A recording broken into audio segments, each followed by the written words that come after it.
Então, minha gente, começando, né? Vamos ver se agora dá certo. Tantos erros que deu hoje, né? Começando pelo link que expirou, que eu não sabia que aquilo expirava. Mas vamos lá, vou tentar aqui gravar esse videozinho e deixar à disposição de vocês para vocês terem pelo menos uma ideia do que a gente ia ver na aula de hoje. Vejam só.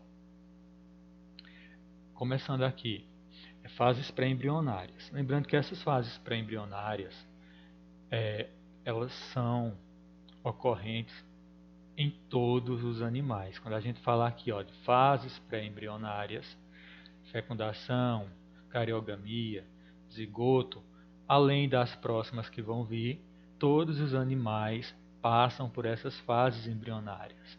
Aqui e acolá eu vou dar mais exemplos sobre nós seres humanos, né? Exemplificando até pela quantidade de cromossomos, etc.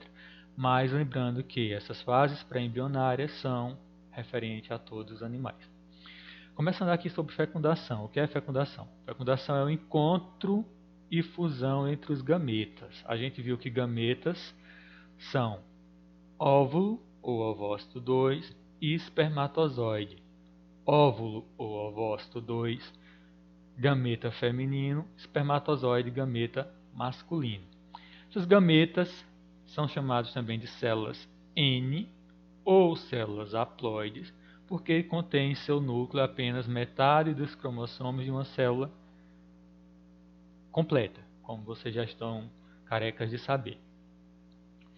Já olhando aqui para esse desenho, que vocês não conseguiam ver eu fazendo isso aqui, desenhos. Olhando aí para esses desenhos, a gente tem um exemplo aí do que acontece com a fecundação. Representando aqui a fecundação, a gente tem essa primeira imagem. Um óvulo, aqui no centro, rodeado aqui por espermatozoides, certo? Tentando aí fecundar esse óvulo. Então a gente tem nesse óvulo a corona radiada, que é essa primeira camada aqui, e dentro do óvulo, abaixo da corona radiada, a gente tem essa outra membrana chamada de zona pelúcida. E a fecundação vai consistir em um espermatozoide, esse bichinho aqui, romper essas duas camadas de membrana, né, a corona radiada e a zona pelúcida, e conseguir entregar dentro do óvulo o material genético que o espermatozoide traz. Isso é fecundação. Lembrando que fecundação é um fenômeno que vai ocorrer nas tubas uterinas e não no útero, né? O bebê se gera no útero, mas a fecundação ocorre nas tubas uterinas ou trompas. Após a fecundação vai ocorrer o que chamamos de cariogamia. O que seria essa cariogamia? Cariogamia é a fusão dos núcleos e também ocorre o emparelhamento dos cromossomos homólogos e sexuais. Quando a gente fala em emparelhamento de núcleos, está falando aqui de núcleo de espermatozoide e núcleo de óvulo, esses núcleos também podem ser chamados de pronúcleos. Por que pronúcleos? Porque eles têm apenas metade daqueles cromossomos de uma célula completa, certo? Então, o espermatozoide durante a fecundação conseguiu romper as duas membranas. Então ele conseguiu entregar aqui no segundo desenho o material genético que ele trazia aqui, pronúcleo masculino. E já existia dentro do óvulo material genético feminino, pronúcleo feminino. Então vai ocorrer a fusão entre esses dois pronúcleos, aqui, a fusão. Os dois se unindo em um. Isso é a fusão entre esses pronúcleos. Quando esses pronúcleos fazem a fusão, vai ocorrer o emparelhamento dos cromossomos homólogos. Porque a gente viu que cada pronúcleo desse traz consigo 23 cromossomos. Tá aqui, masculino, feminino. Então, no masculino, no pronúcleo masculino, que o espermatozoide trouxe, vai ter 23 cromossomos. 1, 2, 3, 4, até o número 23. No feminino, a mesma coisa, 23 cromossomos. Desses 23 cromossomos que o espermatozoide e o óvulo contêm, 22 serão chamados de cromossomos homólogos. Que 2 bonito. 22 serão cromossomos homólogos. E um sexual, se tratando de óvulo e espermatozoide. Então, quando a gente fala que vai ocorrer o emparelhamento dos cromossomos homólogos e sexuais, o que é que vai ocorrer? O cromossomo 1 do espermatozoide vai se unir com o cromossomo 1 do óvulo e formar aqui um par. O cromossomo 4 do espermatozoide vai se unir com o cromossomo 4 do óvulo e formar um par. E assim vai ocorrer com os 22 pares homólogos e também com o par sexual. E por que o sexual não pode ser considerado homólogo? Veja só. Eles não estão em pares? Em nossas células, nós, indivíduos masculinos, temos no par de cromossomos sexuais um cromossomo X e um cromossomo Y. Ou seja, um X e um Y, eles não são homólogos, eles são diferentes. Já as mulheres têm 2 cromossomos X, mas como é sexual, não pode ser considerado homólogo. Então vejam só, quando o homem está formando espermatozoides, durante o processo lá de meiose, os cromossomos não se separam. Então, a partir de uma célula que tem um par de cromossomos sexuais, um espermatozoide vai carregar consigo o cromossomo X, o outro espermatozoide o cromossomo Y, porque o homem é XY.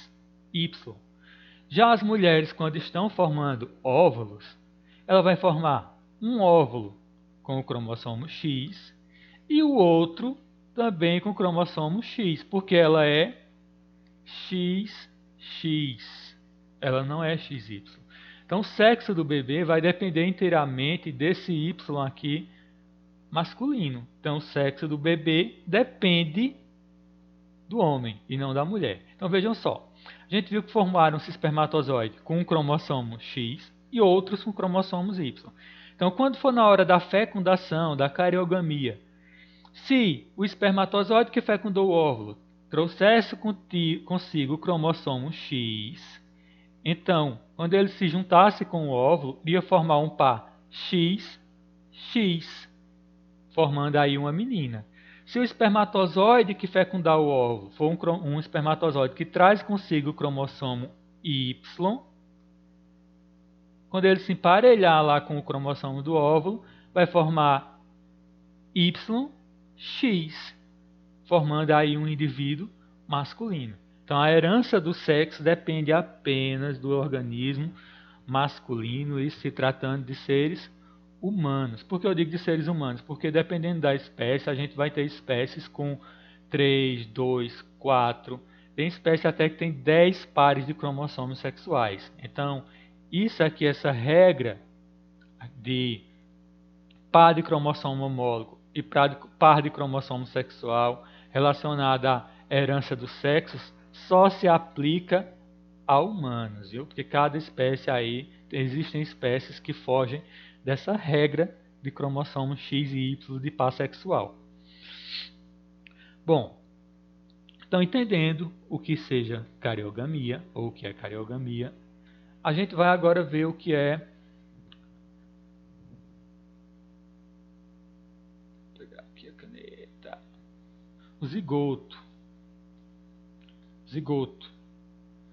Após ocorrer a cariogamia, a fusão dos pronúcleos e o emparelhamento dos cromossomos homólogos e sexuais, a célula que tinha 2 núcleos, agora tornou-se uma célula com núcleo só. Em vez de ter 2 núcleos aqui, ó, com 23 cromossomos, ela passou a ser uma célula completa com 46 cromossomos, e se tratando da espécie humana. Então essa primeira célula completa, ela é chamada de zigoto.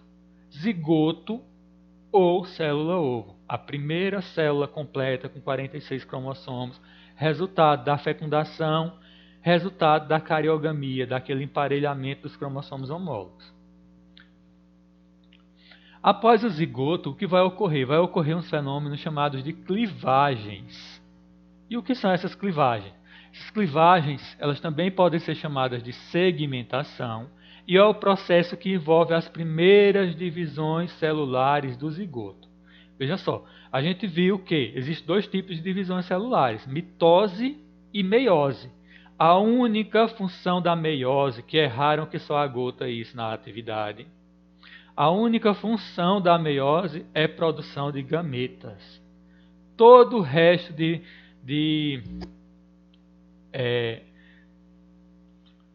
divisão celular, se tratando de seres pluricelulares, é mitose. Então, a partir da formação do zigoto, quando eu digo que vai ocorrer clivagens, que são as primeiras divisões celulares do zigoto, essas divisões serão através de mitose, porque meiose só é para formar espermatozoide e óvulo. Então, o que são essas segmentações ou clivagens? Então, a gente tem aqui, ó, primeira imagem, o zigoto, né, que foi formado, zigoto ou célula-ovo, com um núcleozinho aqui de 46 cromossomos completo. Então, ela vai passar aqui pela primeira clivagem, onde o zigoto vai se dividir em duas células através de mitose. Ele era uma célula que se formou em duas. Depois vai ocorrer outra clivagem, onde essas duas células vão se dividir em 4. Depois essas 4 vão se dividir em 8, essas 8 em 16, essas 16 em 34, essas 34 aí em 68 e assim por diante, certo? Até atingir esse estágio aqui que a gente chama de mórula. E o que é essa mórula? É uma massa, uma primeira massa disforme de célula. Quando eu digo que ela é disforme, ela é sem forma, um aglomerado de células. Aqui, ó, a gente tem desenho da mórula. A mórula é o resultado das várias clivagens que ocorreram aqui. Após a formação dessa mórula, vem a formação da próxima etapa embrionária, que é a formação de uma coisinha chamada de blástula. A mórula agora vai formar a blástula. E o que é essa blástula? Uma esfera de células com a cavidade oca preenchida por um líquido chamado de líquido embrionário. Aqui, ó, uma esfera de célula, uma bolinha de células, que se olharmos por dentro, ela vai ser oca, como se fosse uma bola de futebol, porém não é vazia, porque esse espaço aqui dentro vai estar completo de um líquido chamado de líquido embrionário, certo? Então vamos lá. Ocorreu a clivagem, várias clivagens levaram ao estágio de mórula, e depois essa mórula passa por uma transformação em blástula, que aí as células se reorganizam e formam uma esfera oca, com uma cavidade vazia, não, preenchida por um líquido. Após essa formação da blástula, vai ocorrer um processo chamado de gastrulação. Ó, isso aqui, gastrulação. O que é gastrulação? Nada mais é do que o processo de transformação daquela blástula que a gente viu anteriormente em gástrula. Blástula vai se transformar agora em gástrula. De que forma? Vejam só aqui no desenho, gastrulação aqui embaixo. Era a blástula, aqui está com todas as partes dela divididas, que não vem muito ao caso aqui para a gente.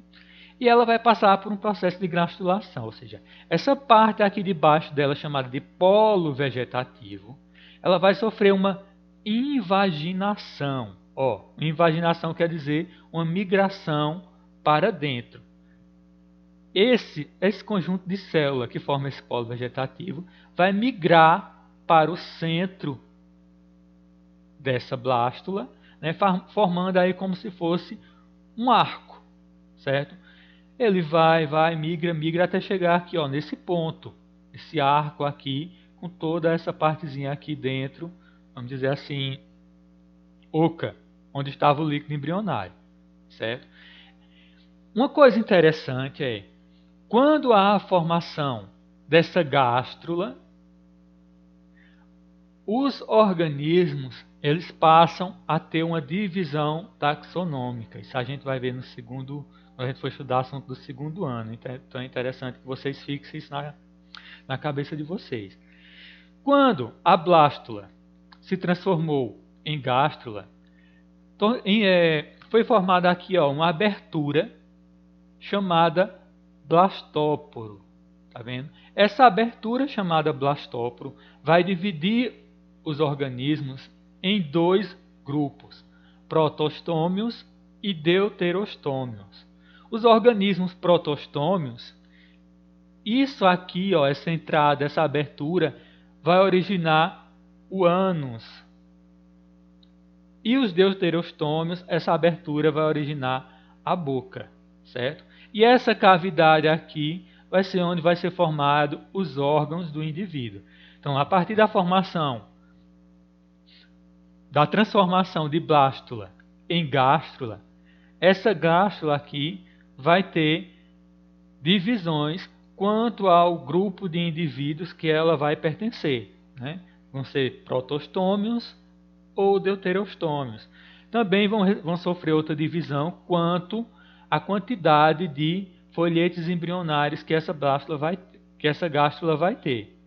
Mas isso aí é assunto para quando a gente for ver o segundo ano. Então o que eu quero que vocês fiquem na mente é isso. Transformação da blástula em gástrula, através da invaginação desse grupo de células que formam o polo vegetativo, formando aqui uma entrada chamada blastóporo. Então, quando eu digo aqui a vocês que essas fases embrionárias que a gente viu agora é comum a todos os grupos animais, todos os grupos animais que se reproduzem a partir de gametas. A gente tem aqui um desenho representando essas fases que a gente viu até agora, né? O zigoto, né, formação da primeira célula, acontece aqui, primeira clivagem, segunda clivagem, terceira clivagem, várias clivagens. Essas clivagens levam a primeira massa de célula, chamada de mórula. Essa mórula se transforma em uma esfera de células com a cavidade oca preenchida por um líquido, chamada de blástula. Depois, essa blástula passa por uma transformação, né, onde o polo vegetativo aqui, migra para a parte de dentro, formando aqui uma entrada chamada de blastóporo, e o resultado dessa migração vai ser o que chamamos de gástrula.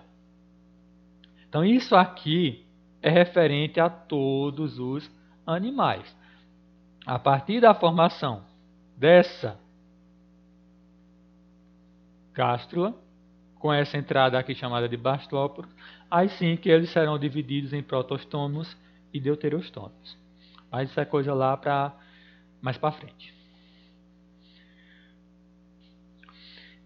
Indo agora entender um pouquinho do que acontece com o desenvolvimento embrionário humano. Lembrando que tudo aquilo que a gente viu é representando todos os animais que se reproduzem através de reprodução sexuada com gametas, óvulo e espermatozoide. Todos eles vão passar por aquelas fases. Vamos entender agora o que acontece com nós humanos em cada uma daquelas fases. Isso aqui é apenas humano. Vejam só, as clivagens se iniciam cerca de 30 horas após a fecundação. Então, após a fecundação, a penetração do espermatozoide no óvulo, a entrega do pronúcleo do espermatozoide dentro do óvulo, 30 horas após isso, começam as primeiras clivagens, que são as primeiras divisões celulares do zigoto. 72 horas depois de formado o zigoto atinge o estágio de mórula. Então, 72 horas após ocorrer aquela cariogamia onde o zigoto foi formado, que houve um emparelhamento dos cromossomos homólogos e sexuais, 72 horas após isso, já ocorreu todas as clivagens e esse zigoto agora é uma mórula, que é aquela primeira massa de células, né, sem forma ainda definida. Nessa terceira setinha, no estágio de mórula, o embrião já se encontra no útero. Ele desenvolve uma estrutura denominada de blastocito para se aderir ao endométrio. Então vejam só. No estágio de mórula, o embrião já chegou no útero, que a gente viu que a fecundação ocorre lá nas tubas uterinas e não no útero. Enquanto o embrião vai se deslocando da tuba uterina onde ocorreu a fecundação, ele vai sofrendo as várias clivagens, né? E quando ele chega ao útero, ele já está no estágio de mórula. Essa mórula vai desenvolver uma parte chamada de blastocito, que é através dela que o embrião vai se colar no útero, no endométrio. Quando a gente fala de endométrio, é a parte interna, né, a camada de tecido interna do útero, que recobre o útero. Então o blastocito vai funcionar ali como uma superbone, onde o embrião vai se colar no útero, no tecido chamado de endométrio. Aí aqui a gente tem aqui destacado essa nidação. O que danado é nidação? É o processo de implantação do embrião no endométrio. Então isso que eu falei anteriormente, né? Essa colagem que o embrião ainda em estágio de mórula vai fazer no útero é chamada de nidação. Olhando aqui para esse desenho, a gente tem, imagine que essa parte aqui todinha em rosa seja o endométrio, né? A camada de tecido que cobre todo o útero. E aqui chegou o embrião. Ele ainda em estágio de mórula, né? Formou uma parte chamada de blastocito aqui na parte de baixo, onde esse blastocito vai se colar na parede uterina da mãe, no endométrio aqui. Quando ocorre essa colagem, vamos dizer assim, essa implantação, que é chamada de nidição, pode ocorrer sangramento. A mulher pode achar que ela está menstruando, ser uma falsa menstruação, mas na verdade não é uma menstruação, é a implantação do embrião no endométrio. Após essa implantação, né, que a gente chama de nidição, deixa eu apagar aqui essa bagaceira que eu fiz. Após essa implantação, calma aí. Após essa implantação, a parte do blastocito, que foi quem colou-se, quem aderiu-se ao endométrio, né, à parede do útero, ela vai formar uma estrutura chamada de placenta, um órgão que vai ligar o embrião à mãe. Essa placenta, ela vai formar uma segunda estrutura chamada de cordão umbilical, ligando a placenta, né, ao embrião. O cordão umbilical fica ligando a placenta ao embrião e a placenta ligando esse acesso do cordão umbilical com a parede uterina. E através dessa placenta, através da corrente sanguínea aqui do endométrio, o endométrio vai levar para essa placenta nutrientes e oxigênio. Através da placenta, por meio do cordão umbilical, esses nutrientes e oxigênio vai para o embrião. E assim esse embrião consegue se desenvolver. Agora o que eu quero de vocês, vejam só. Quando essa placenta é formada, ela começa a produzir um hormônio chamado de hormônio coriônico gonadotrófico ou gonadatrofina coriônica humana, ou simplesmente chamado de HCG. Esse hormônio que vai ser produzido pela placenta a partir da implantação vai ter algumas funções, porque vejam só, quando o embrião ele se implanta no útero materno, para o organismo materno, é como se esse embrião fosse um corpo estranho, um parasita que se implantou ali. E o útero vai tentar se livrar desse embrião, através de contrações uterinas, como se fosse um parasita que se colou ali, e o corpo vai tentar expulsá-lo. Porém, quando acontece essa implantação, a placenta ela começa a produzir esse hormônio coriônico gonadotrófico, que estimula a produção de outros dois hormônios, chamados de progesterona e estrogênio. E essa união entre progesterona, estrogênio e hormônio coriônico gonadotrófico vai inibir as contrações uterinas, ou seja, vai impedir que o músculo do útero se contraia para expulsar esse embrião. E aí a gravidez vai prosseguir. Acontece às vezes de a mulher engravidar uma vez, duas, três, quatro e perder. Pode estar ligado a esses abortos, pode estar ligado a uma deficiência na produção desses hormônios. Então, como há uma deficiência na produção dos hormônios, uma hora o útero vai conseguir se livrar desse bebê e expulsá-lo através de um aborto, certo? Então, a primeira função aqui, ó, do hormônio coriônico gonadotrófico, ele vai estimular a produção desses outros dois hormônios, né? Estrógeno e progesterona. A segunda vai inibir as contrações uterinas. E uma terceira função desse hormônio é estimular a vascularização do endométrio. Ou seja, a gente já viu que o endométrio ele é cheio de vasos sanguíneos. Por isso há tanto sangramento durante a menstruação quando há a descamação desse endométrio. Mas a partir da implantação do embrião, com a produção desse hormônio através da placenta, os vasos sanguíneos que já eram muito nesse endométrio vão aumentar ainda mais. Imagina que eu estou fazendo aqui, ó, novos vasos sanguíneos. Por que vão aumentar ainda mais? Para levar mais oxigênio e nutrientes a essa placenta para que passe a ser recebido pelo embrião. E aí esse embrião possa se desenvolver. Vejam só aqui, a gente tem um esquema geral de tudo que a gente viu até agora, representando aqui uma gravidez humana. A gente tem a fecundação, que também pode ser chamada de fertilização, certo?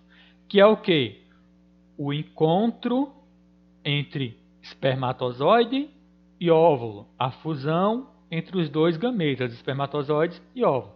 A gente tem aqui um espermatozoidezinho que rompeu aqui as duas membranas do óvulo e vai entregar para dentro desse óvulo o pronúcleo que ele traz, certo? Depois disso, a gente tem a fusão dos núcleos do óvulo do espermatozoide, que a gente chama de cariogamia, né? Depois disso é formado o zigoto, né? Esses dois núcleos se fundem em apenas um, com o emparelhamento dos cromossomos homólogos e sexuais. Passa a ser a primeira célula 2N, diploide, de 46 cromossomos, onde esse zigoto agora vai passar por divisões através de mitose, chamadas de clivagens. Onde esse zigoto de uma célula vai se transformar em duas, de duas em quatro, de quatro em 8, de 8 em 16, até atingir o estágio de mórula. Até atingir o estado de mórula. Após isso, essa mórula ela vai formar essa estrutura chamada de blastocito, que vai se implantar aqui no útero. Lembrando que esse desenho aqui não traz o próximo estágio, que é a transformação da gástula e depois a transformação da gástula em blástula. Lembre-se que só traz até esse desenho até a implantação do embrião. Então, quando ocorre a fecundação, vamos ver onde ocorre cada coisa.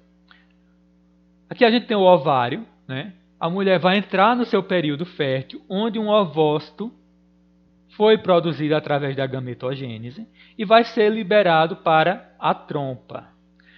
Esse ovócito vai ficar aqui, ó, na trompa, na tuba uterina, esperando o espermatozoide. A ejaculação lança os espermatozoides aqui, ó, no finalzinho do canal vaginal. Esses espermatozoides vão migrar aqui, ó, pelo útero, vão migrar, até chegar até o óvulo aqui na tuba uterina, para que ocorra a fecundação.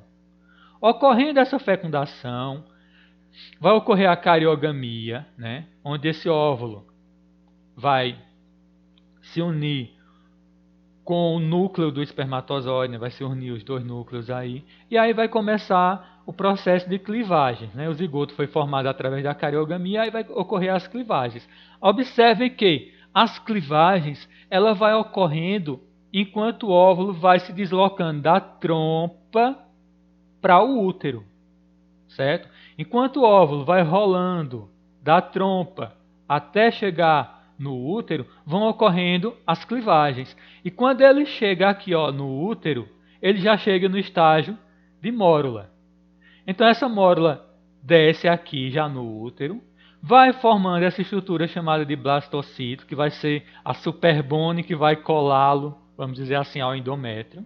Ele cola-se ao endométrio e a partir daí, minha gente, quando cola-se ao endométrio, esse blastocito implantado vai formar a placenta e a mórula vai passar por aquelas transformações que a gente viu aqui, ó, anteriormente.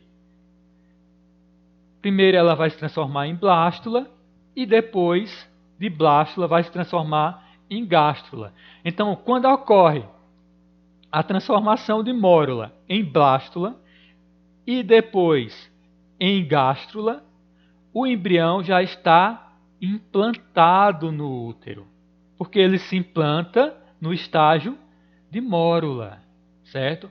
À medida em que essa mórula vai se transformando em blástula, o embrião já está aqui, ó, implantado, para depois atingir aquele segundo estágio chamado lá de gástrula.